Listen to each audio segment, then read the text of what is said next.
Good morning, everyone. Welcome to the show today. My name is Spencer Walsh. This is the Wake Up on the show. Beto Mania, or not so much, as Beto's first day in action is something of a lukewarm launch without a lot of positive substance, a lot of kind of open platitudes. We're going to break it down. Also, we're going to take a look at the national emergency fight in the Senate rebuking Donald Trump on that front. And finally, we're talking about Pyongyang in North Korea. We're going to go to that. All right, so yeah, that's what we're going to be looking at right now at that moment. So, but first we start with some breaking news here. 49 people dead and more than 20 are seriously injured. Wow. After a heavily armed gunman in military-style gear opened fire during prayers at a mosque, the center of Christchurch on New Zealand on Friday, says Washington Post's Isaac Stanley Decker. The second mosque attack was also targeted in what Prime Minister Jacinda Ardern called a well-planned terrorist attack, making for one of New Zealand's darkest days. Portions of the ghastly attack on the downtown mosque were broadcast live on social media. Before the attack, with someone with apparent knowledge of the unfolding events posted links on Twitter and the message board 8chan to a manifesto, as well as a Facebook page where the individual promised the attack would be streamed live.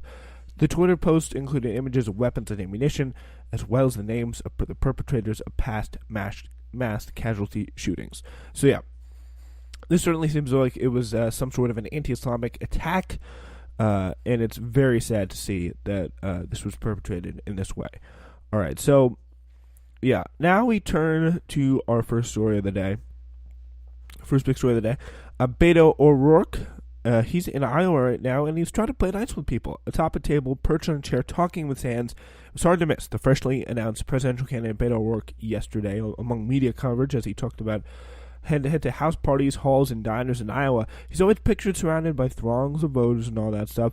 The rock star treatment of a candidate currently polling at 5% among likely Democratic caucus goers in Iowa has caused some proverbial eye rolls back in Texas.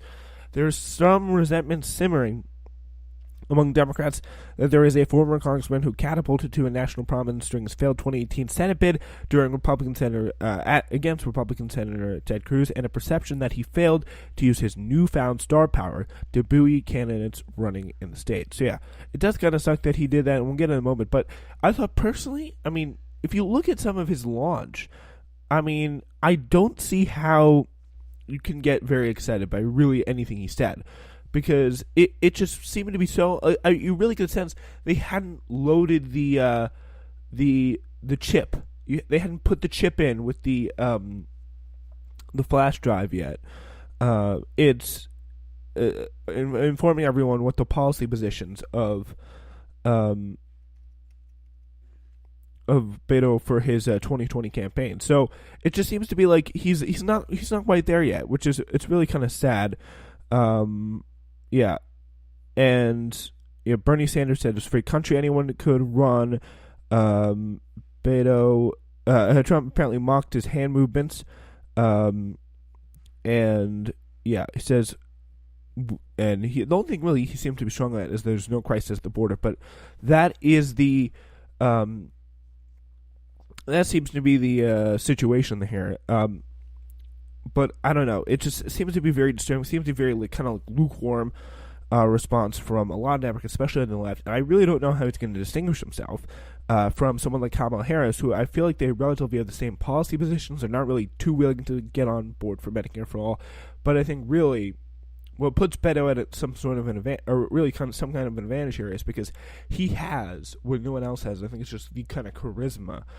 I mean, not really the charisma, but just kind of like that likability, that really kind of likability aspect that maybe Kamala doesn't have. She seems maybe a little bit more robotic than a Beto O'Rourke, who seems much more like kind of a down-home. Maybe it's a Texas thing, I don't know, but he seems, at least the average person, like a down-home person, a down-home, chill type of guy. You could go out and have a beer with. I think, which is what a lot of people want to see in their politician. But will he have the policy? And I think that's the most important thing. And apparently he's also pissing off some people back in Texas. Let's take a look at that. So Democratic leaders, grassroots activists, and officials around the Lone Star State who spoke with Washington Post praised O'Rourke for his raw political talent and performance against Cruz, which I think to pretty much all people is objectively good. But then he decided to run for president, which pissed a lot of people off. He's not going to have that same unified support. And I think he still hasn't really realized that, because there's a lot of other better Democrats out there. And the thing is, there is going to be a little bit of a, worry today. That's just for sure. Enthusiasm for Beto was on full display in the 2018 race, where turnout last year surged to an historic 8.3 million votes. Wow.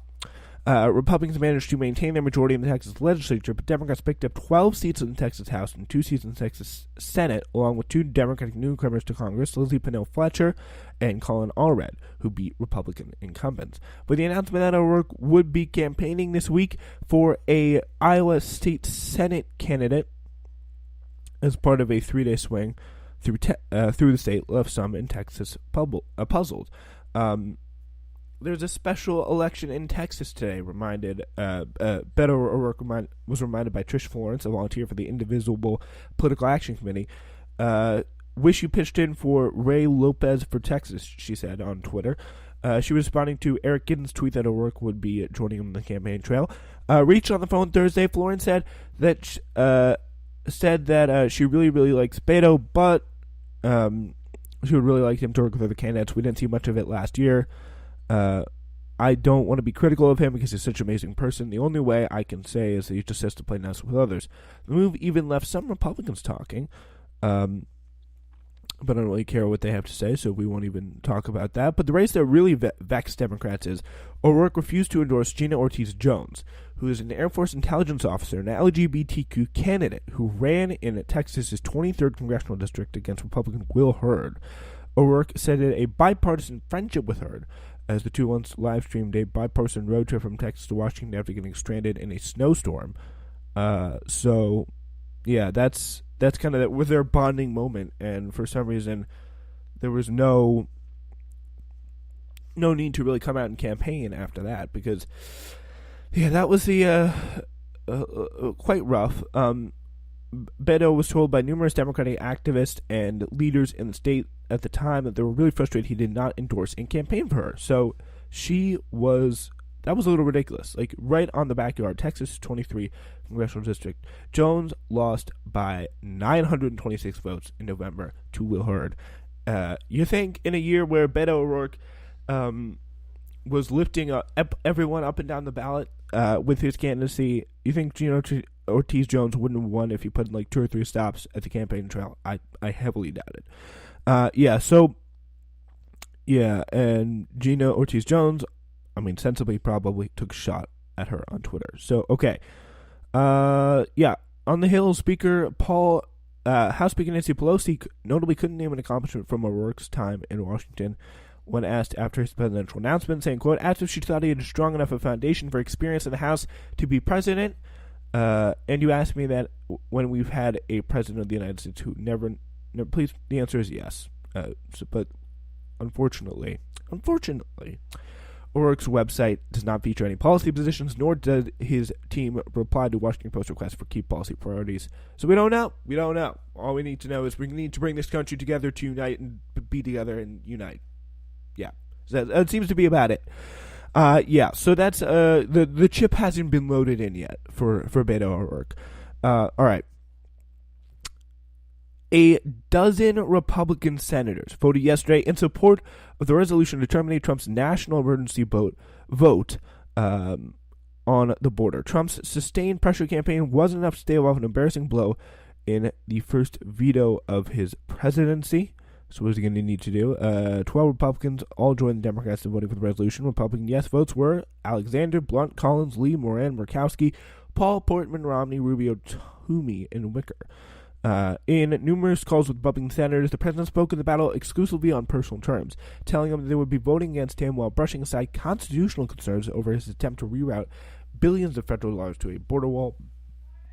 He argued that a vote against the emergency would be seen by GOP supporters as being against border security and the wall It would hurt their own political fortunes, according to a person with some direct knowledge of the cause. That would probably be the best argument to support it. But again, it is, in some ways, makes a pretty strong argument not to do it, because here's the thing. There's no, this point has been made, there's no stopping a Democratic president from coming and doing the same thing the moment they get in office, because the GOP was able to successfully do it. And I mean, if they have the majorities to do it, because I'm sure the Democrats are going to get challenged by this in some way, the Democrats are going to challenge this in some way, it's going to be very interesting to see if the Democrats probably are going to challenge it in some way. Republicans may challenge it in some way if the Democrats do it, and if they're majority, I think you cannot not do it. It's that simple. In a case in which the administration's efforts paid off, Senator Tom Tillis voted to support the National Emergency Declaration, a reversal from his previous public position that he laid out in the op-ed for the Washington Post. North Carolina Republicans fumed over Tillis' original position, with some declaring publicly they want to see a primary challenger. So that's a good thing to make you switch pretty quickly. After the vote, though, Tillis said in a statement that he built consensus with administration officials about amending the National Emergencies Act to prevent a future left-wing president from misusing their authority. Okay, so only right-wing presidents get to misuse it. That's amazing. All right, awesome. Yeah, absolutely amazing there. I'm so glad we have that built in. Senators Ted Cruz and Lindsey Graham and Ben Sasse showed up a little notice in the White House late Wednesday and interrupted a private dinner with Trump and Melania, trying to sell the president on a final pitch that would give senators an off-ramp from Thursday's vote. Senators had also had to come all day, but were scuttled by White House aides. Eventually, they just showed up, according to Sungmin Kim and the Washington Post. Cruz began making the case to Trump that the president could reprogram federal dollars toward the wall to expand even more funds without having even to declare a national emergency. People familiar with the president asked. The meeting lasted more than an hour, and White House aides, including Legislative Affairs Director Shahira Knight and Pat Philbin, were brought in at the time. All right, so yeah, the consequences, though, still roll in from the decision. At least one newspaper essentially retracted their endorsement after Thursday's contentious vote. The Denver Post issued an op-ed calling its 2014 endorsement of Republican Senator Cory Gardner, who did not join the Democrats in rejecting Trump's national emergency, a mistake. Considered this a resolution of disapproval. That is interesting enough to see. Possibly the tides turn on him. He's going to be vulnerable for a Democratic seat, possibly in Colorado. Could be the ripe time come 2020. All right. North Korean leader Kim Jong-un will soon make a decision about whether to continue diplomatic talks and maintain the country's moratorium on missile launches and nuclear tests, said a senior North Korean official, noting that the U.S. threw away golden opportunity in the recent summit between their leaders, which is quite interesting to watch, and it's going to be very interesting to see how it's going to look on Trump, because literally Trump has done absolutely nothing for the country on this front. Absolutely nothing. It's been nothing but a look on. It's been nothing but. We may have something maybe later. We just need another summit. It's literally all it's been.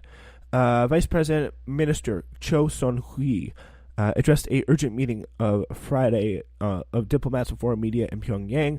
The Associated Press said the North was deeply disappointed by the failure of the two sides to reach any agreement at the Hanoi summit between President Donald Trump and Kim. She said Pyongyang now has no intention of compromising continuing talks unless the United States has taken measures that are consummate to the changes that it has taken, such as the 15-month moratorium on launches and tests, and changes its political calculation, which is interesting. So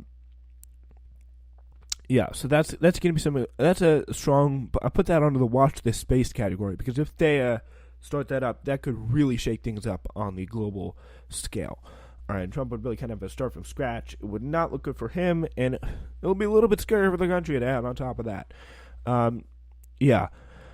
420 to 0, which is that's the number. That is the number, folks, today. It seems redundant to use the phrase an overwhelming majority when describing a 42-0 vote, but an overwhelming majority vote, the House passed a resolution of the Justice Department to make calling on the Justice Department to make the release of a special counsel Robert Mueller's report fully available to the public. The resolution, though, was shortly blocked by Republicans in the Senate. Lindsey Graham objected.